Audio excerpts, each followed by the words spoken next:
दोस्तों, रोचक कहानियों के लिए हमारे चैनल को सब्सक्राइब करें और बेल आइकन को दबाएं। हनुमत रामायण। ऐसा माना जाता है कि प्रभु श्री राम की रावण के ऊपर विजय प्राप्त करने के पश्चात ईश्वर की आराधना के लिए हनुमान हिमालय पर चले गए थे। वहां जाकर उन्होंने पर्वत शिलाओं पर अपने नाखून से रामायण की रचना की, जिसमें उन्होंने प्रभु श्री राम के कर्मों का उल्लेख किया था।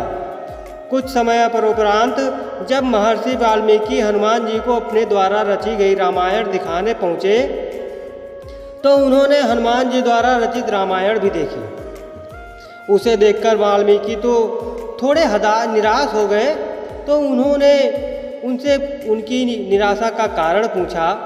तो महर्षि बोले कि उन्होंने कठोर परिश्रम के पश्चात जो रामायण रची है वो हनुमान की रचना के समक्ष कुछ भी नहीं है, अतः आने वाले समय में उनकी रचना उपेक्षित रह जाएगी। ये सुनकर हनुमान ने रामायण वर्णित पर्वत शिला को एक कंधे पर उठाया और दूसरे कंधे पर महर्षि वाल्मीकि को बिठाकर समुद्र के पास गए और स्वयं द्वारा रची गई रचना को राम को समर्पित करते हुए समुद्र में समा दिया। तभी से हनुमान द्वारा रची गई हनुमत रामायण उपलब्ध नहीं है। तदुपरांत महर्षि वाल्मीकि ने कहा कि तुम धन्य हो हनुमान, तुम्हारे जैसा कोई दूसरा नहीं है। और साथ ही उन्होंने भी ये कहा कि वो हनुमान की महिमा का गुणगान करने के लिए एक और जन्म लेंगे। इस बात को उन्होंने अपनी रचना में अंत में भी कहा है। माना जाता है कि रामचरितमानस के रचयिता कवि तुलसीदास कोई और नहीं बल्कि महर्षि वाल्मीकि का ही दूसरा अवतार थे।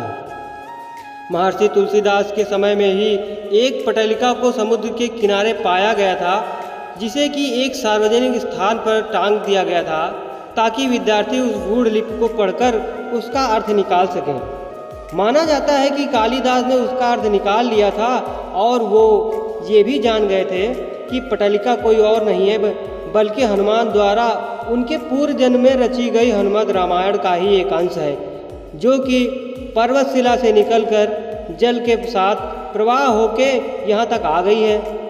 इस पटलिका को पाकर तुलसीदास ने अपने आप को बहुत भाग्यशाली माना कि उन्हें हनुमत रामायण के श्लोक का एक पद प्राप्त हुआ है। दोस्तों, क्या आपको इस कहानी के बारे में थोड़ी सी भी जानकारी पहले थी? हमें कमेंट करके ज़रूर बताइए। अगर वीडियो अच्छी लगी हो तो वीडियो को लाइक भी कीजिए और ऐसी रोचक कहानियों के लिए हमारे चैनल को सब्सक्राइब करके बेल आइकन को दबाइए। धन्यवाद।